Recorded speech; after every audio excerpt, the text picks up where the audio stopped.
Hi, Mark and Maria. Thank you so much for taking the time to sit down with me and review your financial plan. As a recap of the financial process, the first step is where we defined our relationship and came to an agreement on things like expectations of the financial process and compensation and duration of our relationship. The second step was in gathering information to complete your financial plan. It included setting some goals for your retirement and providing me with your financial statements. At this point, we're in the third step of the financial planning process where we analyze your current financial status and identify your financial strengths and weaknesses in order to make recommendations. You should be very proud of your current financial health. There are many strengths, but to highlight a few, it's excellent that you're a dual income earning household. Not only does this provide positive cash flow at the end of the year, but it also entitles you to various retirement benefits through your employer. You both have vested balances in your retirement accounts and are insuring the whole family through your employment. So these are great strengths to have. Conversely, some of the weaknesses could be included of not fully using the retirement benefits that are allotted to you through your employer, like contributing to the 401k portion of your benefit plan and using the available employer match, which is essentially leaving free money on the table for your retirement. Additionally, other weaknesses, a major gap is no existing estate planning. And we'll be able to discuss that further throughout the plan. And additionally, another note to discuss are your retirement goals and lifestyle, especially considering the current income you want to replace and not using any of the available Social Security benefits once we get to that road. And again, we'll discuss that further in the plan. But one sort of problem area I wanted to address now is regarding Mark's disability insurance.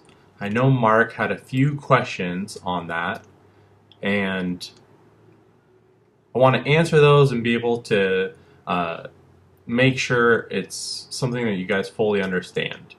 So right now, Mark's disability insurance currently will pay a benefit of 60% of gross income. So of a gross income that's $100,000, this is going to equate to $5,000 monthly. And so from the time that he becomes disabled until he's age 65, that coverage will apply. And that's usually the case because that's when most clients become available. That's when everyone at age 65 becomes available for Medicare. Now, something to note is that there's an elimination period or waiting period, you can think of it, of 180 days. This provision can be thought of as a deductible to a health insurance policy plan where the insured has to put down money to help cover the part of the loss.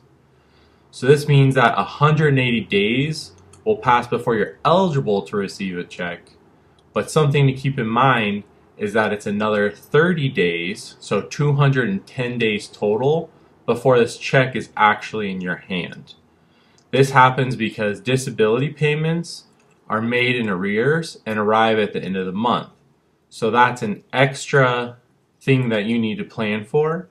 And I know you had a specific question about if you were to become disabled on May 30th, 2017, when would you receive that benefit check? The answer is, because it's that 210 days, you'd have to wait until the end of December just to receive your first benefit from the policy. So one thing I want to recommend right now is to shorten that elimination period. More typical of a elimination period is a 90-day waiting period, and that's something we should probably look at and adjust. Another thing that this brings up is the amount of emergency savings that you have. generally recommend that my clients have 3 to 6 months of living expenses saved. And that's for this exact type of scenario. So you can bridge that gap between receiving benefits and living off what you have currently saved. Just to answer one more question I know you had regarding the disability insurance was the tax impacts of your benefit, your disability insurance. And the answer is that the premium paid is a non-deductible personal expense, but the amount received as a benefit from the policy is not taxable to you. I'm looking forward to discussing more and more of the plan and looking forward to helping you implement it and be able to have a strong, healthy financial future.